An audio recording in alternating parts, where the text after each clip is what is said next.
For me, perfection is unattainable in the whole of life. You can achieve perfection in a moment or in one product. But I have an issue that perfection everywhere is not believable because it's not life.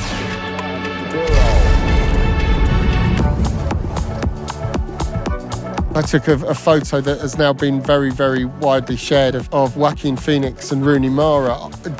It was probably like an hour and a half after Joaquin had won his Oscar, and they're eating vegan burgers on a stoop.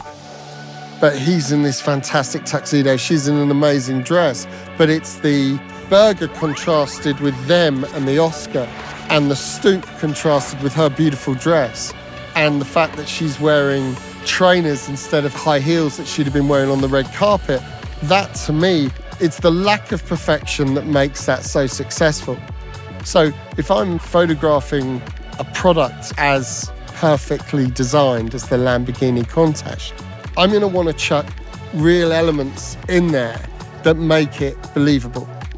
I would shoot it 3/4 right profile, and I'd be at a height. I'd probably be a good 2 meters, maybe even a bit higher than that, so you literally see it stuck into the ground.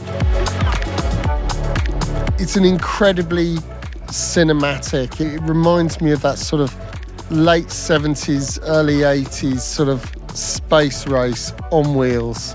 Yeah, probably one of the most recognisable sports cars in the world. I think in any film that you would put Countach in, it would be a character within a movie, but for me, it would absolutely be an action movie. Becoming an icon and a game changer is the result of many factors, one of the most important being the ability to look at the past and decide what to keep, what to change, and what to invent from scratch.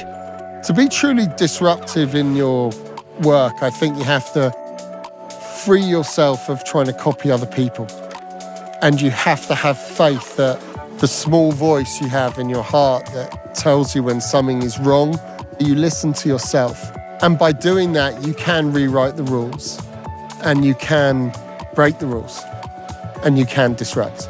So by taking risks, and by daring, and by choosing to work in a certain way and live your life in a certain way and give yourself up to certain things, there's no sort of cap on what you can achieve. And the Lamborghini Countach did exactly that, reinventing the design of modern sports cars by discovering new roads, choosing to dare without settling for a repetition of the past. So in the 90s, I started off as a photojournalist, and I worked in several war zones, and the sort of transition from that into cinema was a gradual one. What I learned as a photojournalist was to work fast, and that any time you had, if it was a split second to get a picture, that's all you had. How do you capture that? And it literally is, you just have to watch it happen. And you watch it happen, and you're in tune enough that as it happens, you push the button. You push your shutter. Oh, is this wheel? I just love the shape of it, and I love how it's aged. All this brass work. What a beautiful engine. Absolutely timeless. The most beautiful thing in the world is love. And so when you see evidence of people loving each other, loving nature, loving themselves, loving animals, caring for people, that to me is beauty.